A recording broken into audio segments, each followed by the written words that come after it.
Welcome to Books of Titans. I'm Jason Staples together with Erik Rostad, and this podcast is dedicated to the influences of influencers. The books that have helped shape prominent inventors, business leaders, athletes, intellectual scientists, and others. And we'll talk about what makes these books so important and influential, and at least attempt to have an intelligent discussion about these important works. Today we're going to cover Outliers, a book focused on the story of success. Shaun White is the person who recommended this book in Tools of Titans. And Shaun is a professional snowboarder and skateboarder. He's a two-time Olympic gold medalist and has the number 2 spot on Business Week's list of 100 most powerful and marketable athletes. Shaun can be found at shaunwhite.com or at Shaun White for Twitter and Instagram. And that is Shaun with a U, so S-H-A-U-N. Malcolm Gladwell is the author of Outliers. He's the author of a total of 5 books and is also host of the podcast Revisionist History. In 2005, he was one of Time Magazine's 100 most influential people. He's probably more influential now than in 2005 when he was one of those influential people too. Yeah. Going to the next section of favorite quotes, I had 2 this time. My first favorite quote was in line with the title of the book, and that's that outliers are those who have been given opportunities and who have had the strength and presence of mind to seize them.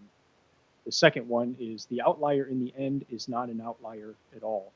And these 2 quotes will set up a lot of what I believe we'll be discussing today in this podcast. Yeah, very much along the lines of the thesis of that particular of the book. Yeah. What did you like in the book? Yeah, my favorite quote in this one, actually, there was one quote that stood out so much to me in this book that I actually was able to choose one favorite quote, which is really rare for me. There's a point in the second to last chapter when he brings things to a close, and he says, "The world could be so much richer than the world we have settled for." And I think that's just a beautiful quote, and that's really what he's trying to get at with this particular book, because what he's trying to expose is the systemic issues, the systemic things that are in place to give some people outsized advantages over others, and also to keep that wind up keeping lots of people from achieving their full potential. And as a result of that, basically we wind up with a world that is poorer than what we've settled, than what we could have had. As he put it, world could be so much richer than the world we've settled for, and I think that's absolutely true. And in as much as his book spurs people to do things that increase the access for more people to maximize their potential, the more this book will ultimately be something that doesn't just serve as a good read, but is culturally important, which I think Gladwell ultimately hopes for here. Yeah, and in the cultural, getting into the overview and initial reactions, one of the main impacts of this book is that it popularized the 10,000-hour rule. Yeah, the so-called 10,000-hour rule, which he talks about. Do you want to go in on Gladwell's perception of the 10,000-hour rule? And then I know we'll be getting into it deeper later, but do you want to just give a quick overview on what he says it is? Well, I mean, I think we probably should save that until a little bit later in the discussion, because that comes with a lot of nuance and a lot of critique as well, including from some of the researchers that Gladwell is piggybacking on here. But basically, to put it in brief, the idea in the book is that in order to achieve mastery, in order to achieve excellence in something, a person needs to put basically 10,000 hours in before they achieve. It takes 10,000 hours to become a master at something. So in order to become a master chess player or a grandmaster, I can't remember if it was a master rating or a grandmaster. I believe it was a grandmaster rating. Then generally a person is going to have played chess for 10,000 hours. In order to become a top level basketball shooter, you're going to have to put 10,000 hours in to be consistent. Those sorts of things. Elite golfers put in. You have to put in 10,000 hours in order to have any hope of becoming an elite golfer. And that's basically his idea. Is that even with coding, he uses Bill Gates and others as some examples of that. As you approach 10,000 hours, you're finally becoming a master enough of something to be able to actually get the benefits of all that practice. But if you don't do that 10,000 hours, then you'll never actually reach the level of mastery that you need. That's sort of the bare bones base idea, although sort of stripped of nuance that he presents in the book. Yeah, and I like how the way he does it in the book, because he'll provide the sensational story that and even some that you've recognized, whether it's musicians or famous entrepreneurs, and so you get the sensational story of what they created. And a lot of times when we see the news or we read a story, that's all that we're presented with is the sensational story of how this person's made it. And how they're a genius. Oh, yeah. Well, how unusual they are. Came out of nowhere. Just overnight sensation is the term that we often hear. But so Gladwell will start with that, and then he'll pull back the layers and show, well, actually, here's what happened in this situation, and there was a lot of talent. Sure, a ton of talent here, but there was also some luck and somebody taking advantage of great opportunities as well. They were at the right place at the right time, and that's what really led to the overnight sensations. And don't forget culture, and hard work as well. Those are the other big things here as well. Yeah, and especially in line with the 10,000 hour rule. That's 10,000 hours of hard work. Yeah, as I was reading Outliers, one story that kept coming back to my mind was of Zach Brown. Zach Brown, it seemed around 2008, just all of a sudden came out of nowhere and was this overnight sensation of a country music star. And the reality was that he was playing small bars at the tune of about 300 per year. So he was doing 300 different shows. A lot of these were just by himself. He didn't even have the Zach Brown band with him. He would just do these shows. He loved playing. He loved meeting people. And he gathered quite a group of followers before he ever hit it big. In fact, one of his famous songs, Chicken Fried, that had been played in small bars around the U.S. and especially in the South for quite a while. So it was always interesting to me to see that, to know how hard he worked. He very, very smart just in terms of business, and to see how many hours he put in. I know he put well over 10,000 hours in all these different shows that he did for 100 people at a time or fewer, and that's what led, and that was the underlying nature of his overnight success. It's funny you mention him because I've never heard of him. So, again, further illustration of my detachment from the country music scene. It still goes back, goes all the way back to college when Kenny Chesney came and practiced with us at Florida State, and none of us had ever heard of the guy, but he apparently was a big thing. I ended up it's one of those things, you've never heard of a person, and then spend a couple days with that person, and then you start seeing that person's name everywhere in checkout counters and all that other stuff, but I'd never seen it before, never noticed it. Start noticing that stuff after the fact. Yeah, and what's funny is I had the chance to play with play violin, and I had the chance to play with Zach 5 different times that summer of 2008, and I had never heard of him before that either. And Chicken Fried was starting to get on the radio at that time, and so I played with him, and I played on Chicken Fried, and I'd never heard the song before. And so it's just kind of funny because it was everyone else knew that song, and I never heard it, and here I am getting the chance to play it with him. But yeah, there you go. That was a cool experience.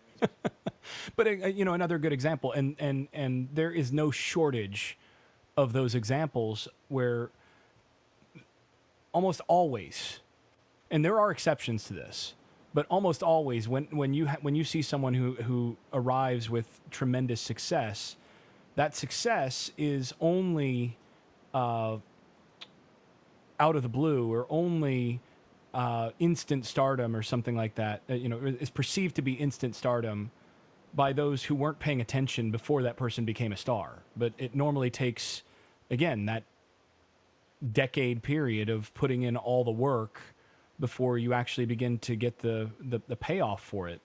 Now, there are exceptions to that. You get your examples of somebody who gets discovered in a shopping mall, or these open casting deals where suddenly someone is anointed as the next member of a boy band or something like that without really having put in any of the work, and then they put in that work later.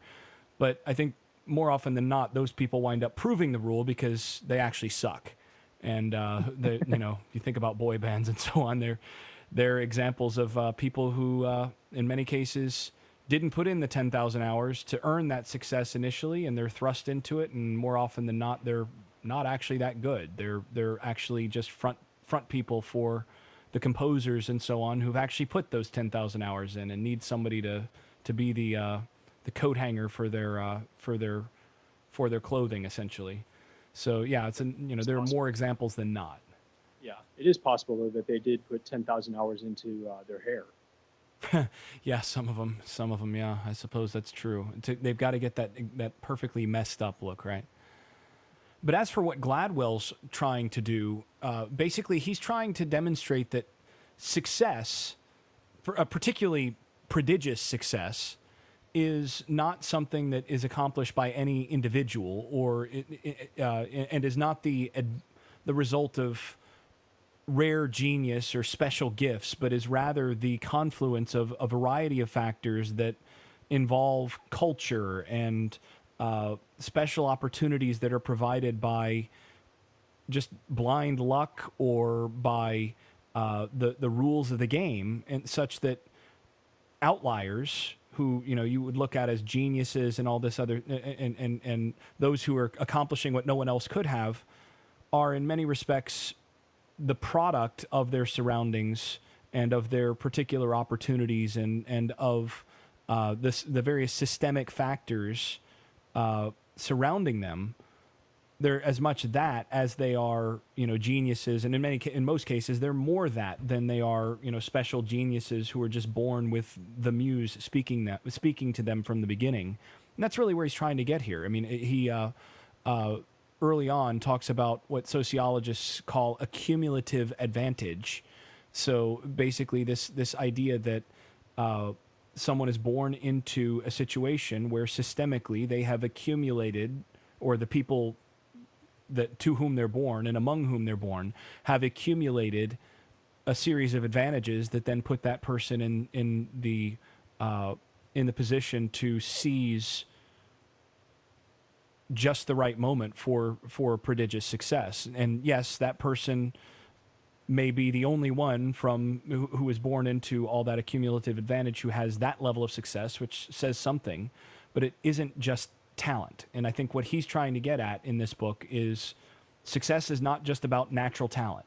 Natural talent is a very small fraction of what makes success. Yes, you can't be an NBA basketball player if you're you're not going to be an NBA basketball player, aside from Muggsy Bogues, who was for just a little bit, if you're 5'3". You're just not going to have a long and successful NBA career. It's just not the way things work. You need to have a baseline level of certain gifting or talent, but success is not based on talent by and large. That's just one small ingredient of the dish, and I think that's where he's really trying to go with this. Well, and as he does that, it was almost this odd side effect of also being to where it made it so it's not as unreachable. These outliers are not just geniuses that no one else can attain. I know that these set of things where there's got to be talent, luck, opportunities, culture, all that. A lot of those are out of your control, but some of them are in your control.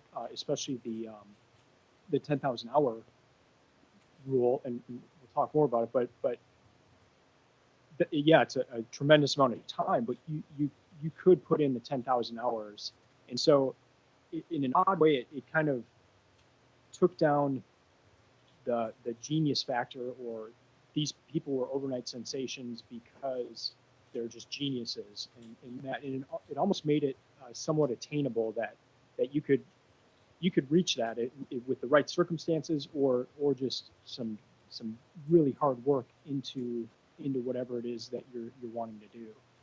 Yeah, and again, I think that's part of his aim is he wants people to recognize that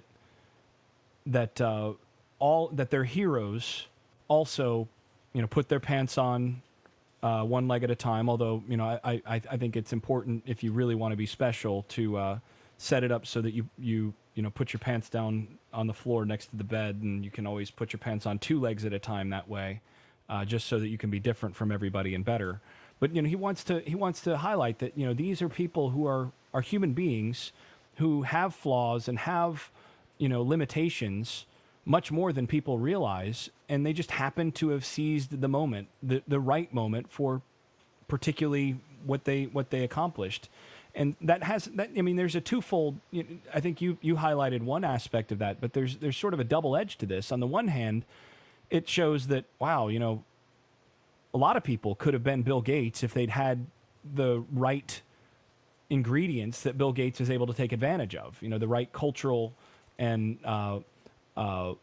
educational and temporal benefits that Bill Gates or Steve Jobs or some of these other people had. A lot of people could have been just like those guys, who could have done the same thing, but most people didn't. So that on the one hand, that means lots of people could be successful like that, but on the other hand, it means those who didn't get those advantages didn't have the opportunity to be successful like that. So it's a little bit of a two-edged thing. On the one hand, it shows that how much culture and how much the rules of the game dictate who actually wins, who actually succeeds, and how little it has to do with the special talents or gifts of the individual actor. On the other hand, though, it does, you can read this another way and say, well, if Gates happened to be benefited from his unique circumstances, and these Jewish lawyers from New York happened to have found a way to maximize the benefits that they got from their disadvantages, how can I maximize my particular circumstances to do something that no one else could do in my outside of my shoes? So how can I maximize what I could do to do that? So that's the other side of it. I think there's kind of two ends to this. I think he wants to emphasize more. We should be more conscious of the systemic matters, so that we can try to structure things so that more people have more opportunity to maximize their potential.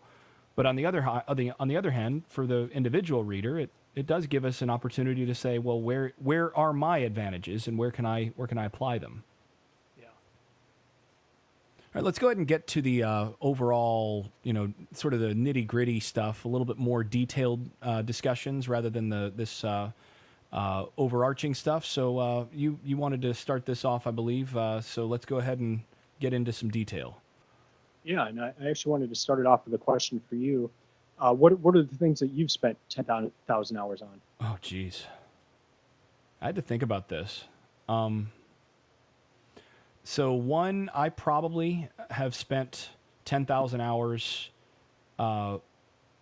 working on specific skills and various various aspects of practice for basketball. I probably acquired that 10,000 hours or so somewhere between the ages of 8 years old, when I decided I wanted to be a professional athlete, about 8 years old, and 17 or so, 16, 17. I probably put in about 10,000 hours on basketball, and on a lot of deliberate practice for that between those years. I would say somewhere in there. If I'm not at 10,000 hours, that's probably close. What about football?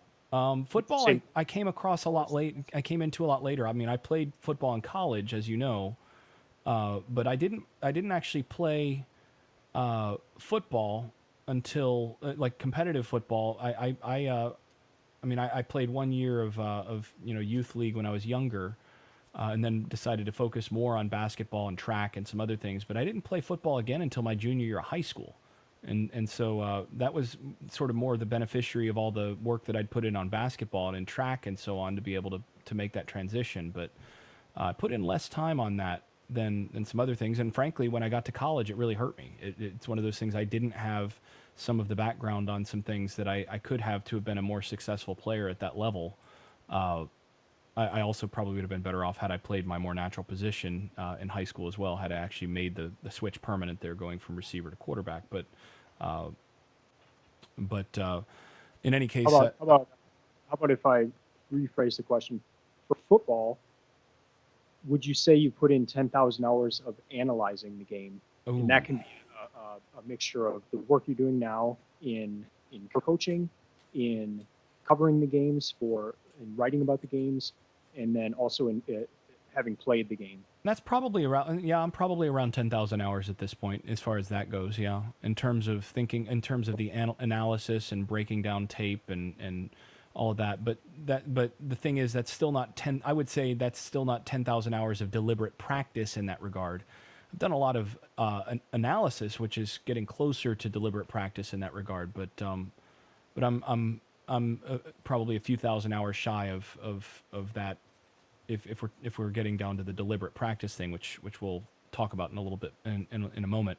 I will say that in terms of writing in general, the process of writing and all the pre-writing and all that other stuff, I think it's pretty certain that I've spent 10,000 hours working my craft as a writer. I don't think there's a whole lot of doubt about that. So that's another thing that I've spent at least 10,000 hours on, if not maybe close to double that. And then in terms of and then I've also probably spent 10,000 hours doing and planning and all of those things as far as cross training, lifting weights, plyometrics, agilities, and those sorts of things related to sport. I've probably put somewhere between 10 and 20,000 hours in there as well. And and most of that stuff's pretty second nature now as a result, and stuff that, and even down to programming is a lot easier.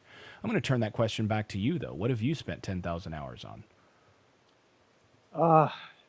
Violin for sure. Okay, I started violin when I was 3 and then took private lessons till I was 14. Yeah, you did Suzuki method too, right? Yeah, Suzuki method. So what that entailed was 1 hour a week of with the actual instructor, and that was private. So it was just the instructor, and my mom would usually be there, but my instructor and myself. So there would also be group settings, but the majority of the lessons themselves were one-on-one. And then I would practice with my mom an hour a day, and I don't recall, but it was probably 5 days a week. So from age 3 to 14, at least an hour a day of practice on the violin, and then different concerts and events. And then since I've been 14, I've played in the school orchestra a little bit, and then since then it's been more just jamming with different people, playing music with my wife, playing at church, that sort of thing. So probably 20,000 hours total on violin, if not more, just from just 34 years now of doing that. And then the other one is probably running. I started running in middle school. We would do like some running stuff in elementary school, but not competitively. And so competitively was middle school, and then ran all 4 years of high school. It didn't run in college for college, but would run a little bit. And then after college is when I really got into more of the distance running. So those two things, running and violin, are what I know for sure I put 10,000 hours in. Yeah, and this actually the way that we answered that question does bring up, I think the way that we each answered that question brings up some of the some of the larger discussion about what that 10,000 hours really means, really how that actually matters, which brings up a bit of a debate, because you hear people invoking the 10,000 hour rule, as it were, and you hear people talking about, well, that means I need to play golf for 10,000 hours or practice golf for 10,000 hours. That means I need to practice violin. I need to play violin for 10,000 hours, or I need to run 10,000 hours in order to attain mastery. And it really doesn't work that way. And that's something that, Gladwell himself acknowledges, but there have been some critiques, in particular by Anders Ericsson, who is the researcher that Gladwell piggybacks his research on. Ericsson has some pretty strident differences in how he presents differences from Gladwell and how he presents this in his own book, particularly the more recent popular book, Peak, which he wrote based on his research on this. But he has some real differences. He kind of calls Gladwell out for making this 10,000 hour average that came up in Ericsson's research, which of course Ericsson is a researcher and professor where? I do not recall. Florida State University, baby. Oh, is it? Oh, that's right. Yeah, he would understand excellence just by virtue of where he's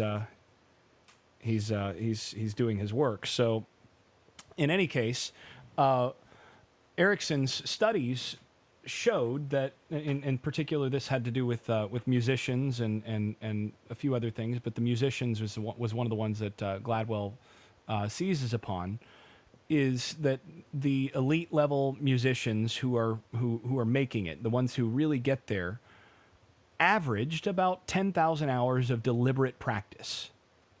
And so Gladwell talks about that, and then he just kind of extrapolates to this idea of, well, 10,000 hours is about how long you need to become a master at something, and kind of makes a rule of it in the way he presents it in the book. And Ericsson objects to this because, he objects to the idea that there's a magic number out there that, well, if you're at 9,000 hours, you just can't be a master yet. You haven't put in the necessary time. You need 1,000 hours. Some people, if you're more efficient in your practice methods, if you are more talent does matter. If you're more talented, if you are better nourished, there's any number of things that you could put in there. Maybe you could do it in 9,000. Maybe you could do it in 8,000. Maybe you could do it in 5,000. Maybe for you, it'll take you 20,000, or maybe you'll never get there. There's no magic number that, and this is one of the things that Ericsson talks about. But Ericsson basically wants to emphasize that yes, it's good to stress how it takes extended training before you reach truly elite levels of performance, but it's not actually the 10,000 hours that does it as much as it is putting in a large amount, sort of unspecified, but 10,000 hours as a kind of average figure can work. But putting in that kind of deliberate practice, which winds up being Ericsson's actual emphasis, is less on the actual time frame and more on the way that people practice, which is, I think, the bigger thing here. And so, he wants to talk about the difference between the very elites and those who are not, those who don't reach that. Is yes, there's a time frame aspect, but the bigger question is how they practice in the process of accruing those hours. So just running for 10,000 hours, or just playing violin for 10,000 hours, or just working on basketball, or just playing basketball for 10,000 hours isn't going to do it. It has to be a specific type of practice and that's what Ericsson really wants to emphasize. And this is something actually I found was one of my most valued lessons. I taught a class on the sociology of sport at Duke a little over a year ago, and this is one I had a number of athletes in that class, and this was we covered a lot about deliberative practice and some of these aspects of purposeful practice and the ways that those who become elite and those who don't. There's a decent amount of literature in sociology about those who become elite and those who fall short of that. The differences in the type of practice they have, and I found that my various athletes definitely it rang true with them, and they also, in terms of their feedback, they found that to be maybe the most valuable stuff we covered in class the whole semester. Yeah. Well, and I see that even in the two examples I gave. Violin was very deliberate to the point where just to learn vibrato, I never actually touched the instrument to practice vibrato on the instrument until I had practiced using other methods for a year. I would take the thing that used the film in for old cameras, 35 millimeter film. We would take that and fill it with beans, and then hold that, and then it had to make a specific sound, and that was how we learned how to do vibrato. So it was very deliberate practice. I mean, it was each step along the way. Okay, we're going to learn how to do this. We're going to practice it outside of actually using it on the instrument. Then we'll learn how to do it on the instrument. But running, running when I was high school, very deliberate. Because I was on the track team and there was a goal and had an amazing coach.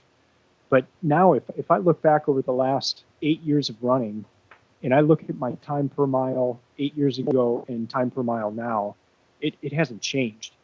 And that's because most of the time I just go out and run.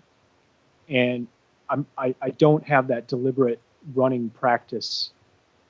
I'm not doing that. I'm just going out and running. And I enjoy that. I do for the enjoyment. But if I really wanted to get better, I would completely change how I'd be doing that. So for me, if I have I think I have, but if I've put in the 10,000 hours for running, 5,000 of those hours have not been deliberate. And, what the question then is, what kind of times would I have if those hours had been deliberate? If I had been working on speed workouts or a lot of things you suggest that I do on running workouts, what if I had been doing that? Where would I be as a runner right now? Yeah, and again, going back to that for me as well, a lot of that for basketball was definitely deliberate practice, was definitely purposeful practice, and we'll define those in just a moment. But some of the, and that's why I was making that distinction with, some of the football analysis and some of those things. Yeah, I've spent a lot of hours on some of that, but not as much of it has been truly deliberate. Now, the writing stuff, I've definitely, and research aspects of certain things in terms of my career on that side, I've definitely put in, multiples of, multiple thousands, well over 10,000 hours. And that was much more deliberative. So, and I do think that understanding deliberative practice or purposeful practice as the really important piece of this is something that's worth emphasizing. And Erickson is right to kind of ding Gladwell for that. Now, there are a couple of interesting articles that on this, and there's some interesting work on this. We'll put in the show notes. One of the articles that I assigned for my sociology and a couple of the articles that I assigned for that sociology of sport class, or sport and society as it was called. One was by Daniel Chambliss called "The Mundanity of Excellence," which is a 1989 article in the journal Sociological Theory. This is an ethnographic report on stratification and Olympic swimmers. So basically, it's looking at how Olympic swimmers versus those who fall just short of Olympic level, how they train, what are the differences, and so on. And this is a well-titled article, "The Mundanity of Excellence." He basically observes how mundane these swimmers, the differences are, that excellence is something that is not, it's not quantitative difference that sticks out in this article or in their practices. That's something that he emphasizes.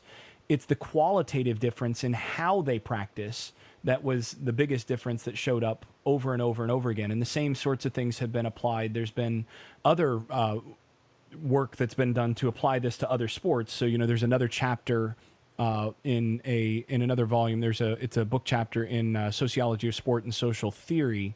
Again, I'll link this in the show notes. It's again, it takes the title from this one, the Mundanity of Excellence, but this one applies it to Tiger Woods and excellence in golf. This was back when Tiger was still dominant, but it would still apply either way. Looking at, again, Woods, the different ways that Woods qualitatively and quantitatively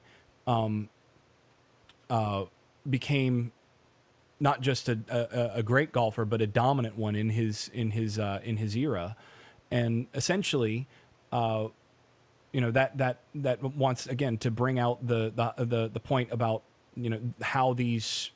how one becomes elite by these aspects of qualitatively different practice, not just quantitative. Another piece, the other article that I assigned for that class that is worthwhile for this basic concept isn't so much looking at the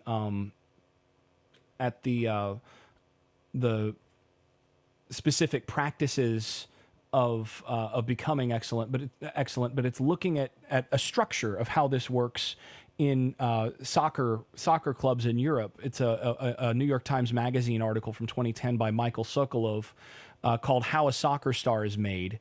And again, you're looking at how these clubs basically sift down to get the best possible soccer players they can out of their club system by combining constant deliberative practice and then doing that for 10, 15 years in order to produce the players that ultimately become valuable club contributors as professionals in these major in premier type leagues. So this is where Erikson goes. This is where more of the sociological literature goes.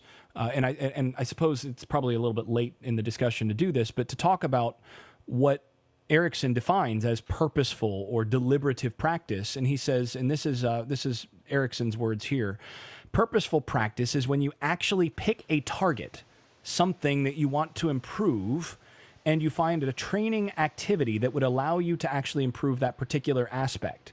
Purposeful practice is very different from playing a tennis game or if you're playing basketball scrimmages, because when you're playing, there's really no target where you're actually trying to change something specifically and where you have the opportunity of repeating it and actually refine it so you can assure what you will improve in that particular aspect. And he puts it elsewhere slightly differently, reinforces this. He says deliberate practice involves well-defined, specific goals and often involves improving some aspect of target performance. It's not aimed at some vague overall improvement. And again, that gets back to what you were talking about the stuff that's less fun. The reason you go out and run, and rather than working on, breaking down specific pieces of what could make you just a little bit faster here or there, it's because you run because you like it, not because you're trying to become an elite runner. And as he puts it, this is a quote from Peak. Deliberate practice takes place outside one's comfort zone and requires a student to constantly try things that are just beyond his or her current abilities. Further, it demands near maximal effort, which is generally not enjoyable. So most people don't put 10,000 hours of that kind of work into anything, ever. Now, that said, Gladwell's response to this, and Gladwell had a reply to some of Erikson's critiques to this, actually on a Freakonomics podcast a while back. Gladwell's comment on this was, what I was trying to do here was not create a 10,000 hour rule in terms of, well, if you just get your 10,000 hours. He understands that Erikson doesn't mean that and that the research doesn't show that. His point, though, was... and he said, here's the quote from that Freakonomics episode. To me, the point of 10,000 hours is, if it takes that long to be good, you can't do it by yourself. And that's really the function of it in the book, is to show it takes a lot. It takes a lot of help. And circumstances outside of your control in a lot of the cases. Yeah, I mean, there's so much to talk about, from this book. I mean, I feel like we can't really even do it justice, because so far, of all the books that we've read, that we've covered to this point, and this is our 7th episode here. So far, this is by far my favorite book that we've read, and there's just so much food for thought here, so much discussion about education and about the kinds of things that are necessary if people are going to be successful, if societies are going to be successful. And there's just so much valuable stuff here. I mean, I loved the discussion of the KIP program in New York and how that provides different opportunities. One of the things that was really interesting to me in this book, and I mean, there's just so many interesting anecdotes throughout, was this idea that basically the achievement gap between poorer and minority students and basically more highly privileged students did not have to do with the money in the schools. It didn't have to do with the quality of teachers or anything else so much as what he says here. When it comes to reading, he says poor kids may outlearn rich kids during the school year, but during the summer they fall far behind. When it comes to reading skills, poor kids learn nothing when school is not in session. The reading scores of the rich kids, by contrast, go up a whopping 52.49 points when school is not in session between 1st and 5th grade. But the poor kids go up 0. They go up 0.26 points. So it's 52.49 points versus 20.26 points. So the poor kids learn nothing when school is in session. The reading scores of the rich kids, by contrast, go up by a whopping 52.49 points. Virtually all the advantage that wealthy students have over poor students is a result of differences in the way privileged kids learn when they are not in school. And again, that's one of those things that just that coheres so closely to what I've observed in my own life and in those around my life, in being in education and my family having been in education and all this.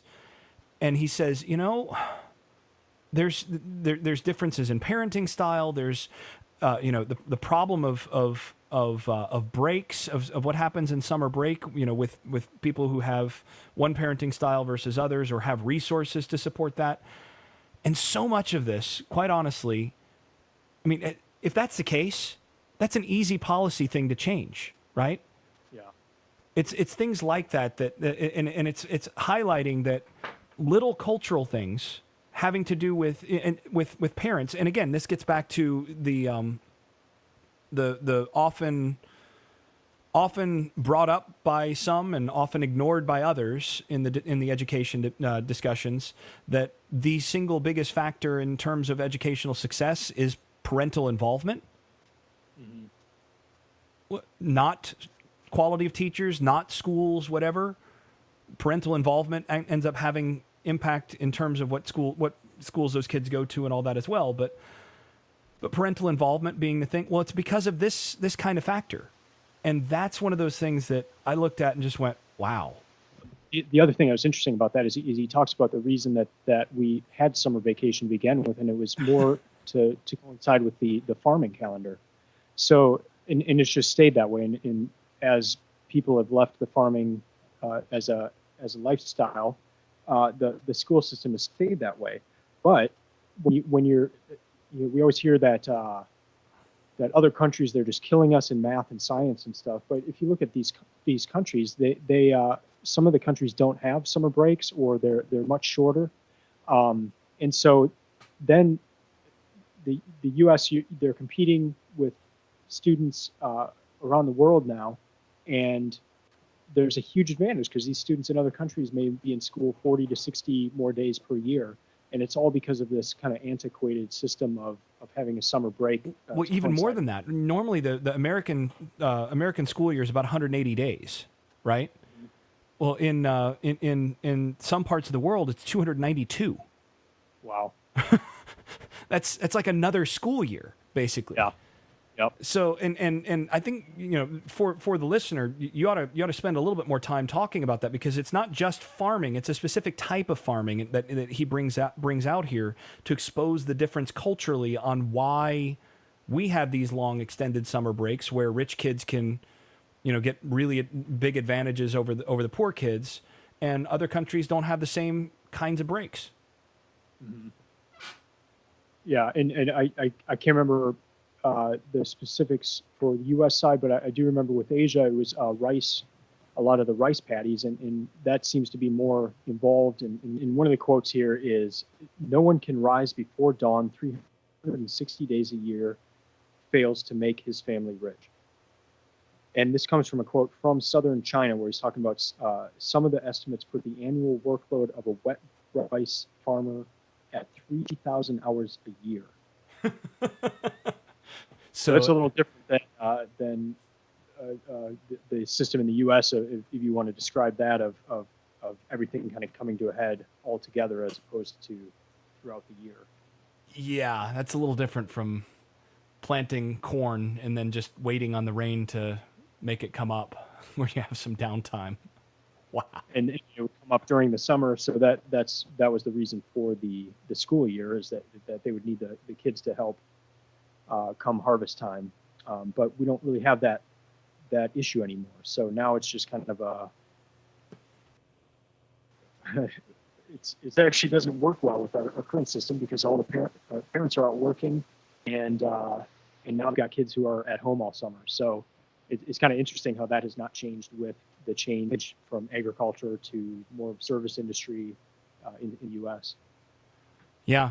I mean, there's so many, and again, this is one of the highlights of this book. There's so many places where the past just dominates what happens in the present. Past culture, past practices just continue over to the present, and they continue to the past casts its long shadow over the present. And we think, we're born, we wind up born on second or third base, and we go through life thinking we hit a double or a triple. But in reality, it's the long shadow of the past that stuck us on the base where we are. And in some cases, it's the very thing that holds us back. It's one thing to get the special advantage of being born to disadvantage, like some of the Jewish lawyers in the one chapter in this book, that where they happened to go into practicing a particular form of law that was not all that great at that time, but all of a sudden became the place to be. And because they'd already been the players there, they wound up sort of surprisingly advantaged in that avenue. Well, it's also the Nordic looking kid that they used as a counterexample there. You'd have bet on him to be successful based on that long shadow, but as it turns out, sometimes these things can be pretty fickle and things reverse course. So interesting the way that he really masterfully writes these various stories and weaves these anecdotes together to make some of those points. Yeah. All right, we probably should get close to wrapping this, and I know you had some stuff you wanted to pull in from Shaun White. I could probably talk forever for another couple hours on this book, but in lieu of this becoming a monologue and going beyond what's necessary for really a worthwhile discussion about a book that I think a lot of people who are listening to this podcast should read, let's come back to the big picture.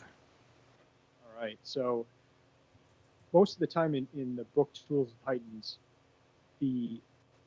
where the book suggestions come in, it's usually just a sentence. Tim Ferriss will say, so-and-so suggested this book, or they gifted this book the most.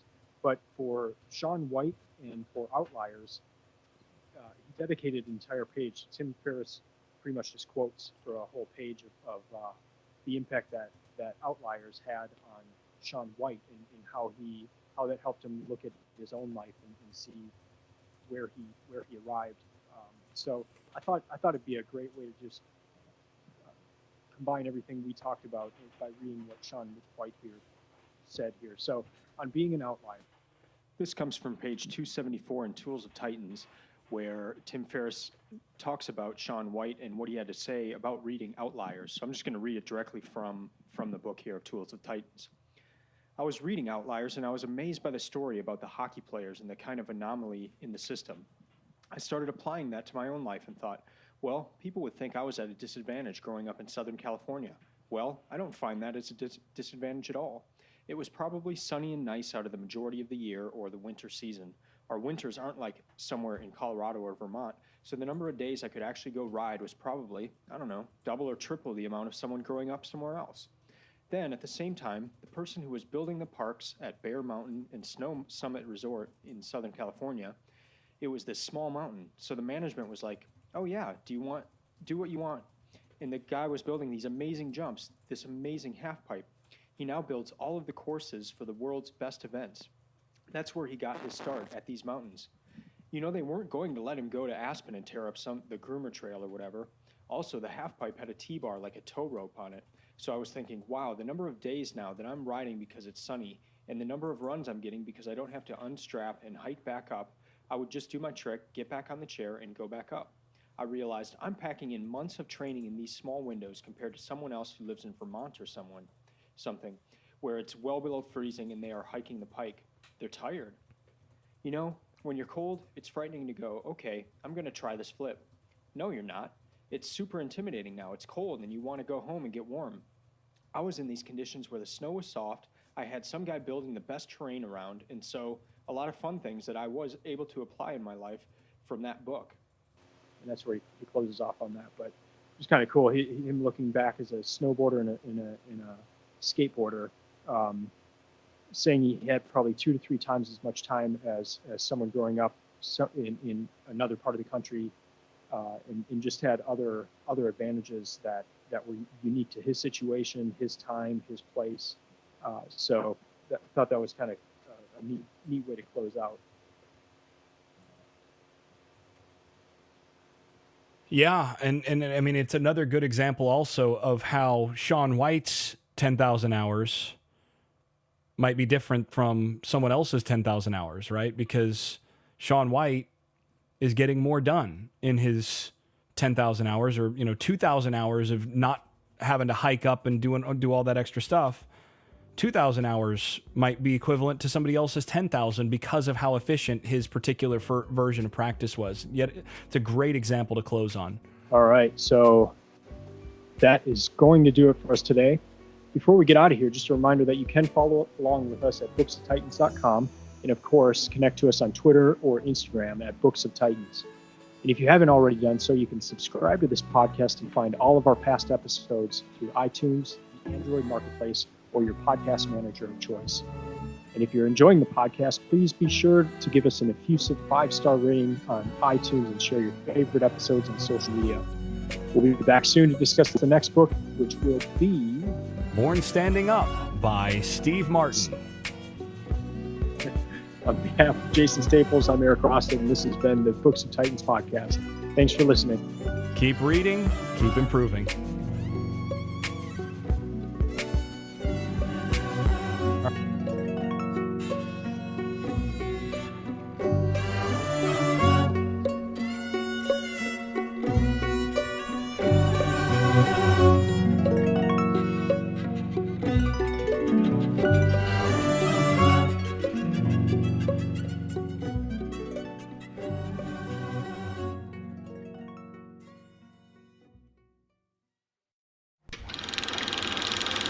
I made this.